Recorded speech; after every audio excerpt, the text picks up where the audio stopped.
Hi friends, நம்மக்கிட்ட customer ஒரு problem சொன்னாங்கன்னா, அதாவது என்ன ப்ராப்ளம்னா, இப்போ கப் ஷேப் எனக்கு இங்கே மேலே இப்படி தூக்கிக்குது, பட்டி மேலே இழுக்குது, கப் ஷேப்புக்கும் மேலே இருக்குது அப்படின்னு சொல்லி கஸ்டமர் நம்மக்கிட்ட ஒரு ப்ராப்ளம் சொல்லுவோம். அதை எப்படி நம்ம சரி பண்ணுறதுங்கிறத இந்த வீடியோவில் பார்க்கலாம்.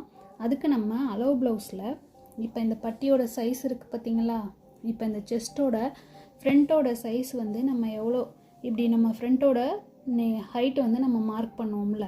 இப்போ இந்த ஃப்ரண்ட்டோட ஹைட் நம்ம மார்க் பண்ணும்போது சேம் அளவாக நம்ம மார்க் பண்ணாமல் உங்களுக்கு எத்தனை இன்ச்சு அவங்களுக்கு எவ்வளோ தூரம் தூக்குது, ஒரு 1/2 இன்ச் தூக்குதா இல்லை 1 இன்ச் தூக்குதான்னு நீங்கள் அளவு ப்ளவுஸை போட்டு பார்த்தீங்கன்னா உங்களுக்கு தெரியும். அப்போ எந்த அளவுக்கு தூக்குதோ அந்த அளவுக்கு நம்ம இந்த ஃப்ரண்ட்டோட உயரத்தை இறக்கிட்டு பட்டியோட அளவை நம்ம குறைச்சிக்கணும். இந்த மாதிரி நம்ம மெஷர்மெண்ட் எடுத்து கட் பண்ணும்போது அவங்க கஸ்டமரோட கப் ஷேப் பர்ஃபெக்டாக வரும். இந்த டிப்ஸ் கரெக்டானு கமெண்ட் பண்ணுங்கள். என் சேனலையும் சப்ஸ்கிரைப் பண்ணிக்கோங்க. தேங்க்ஸ் ஃபார் வாட்சிங்.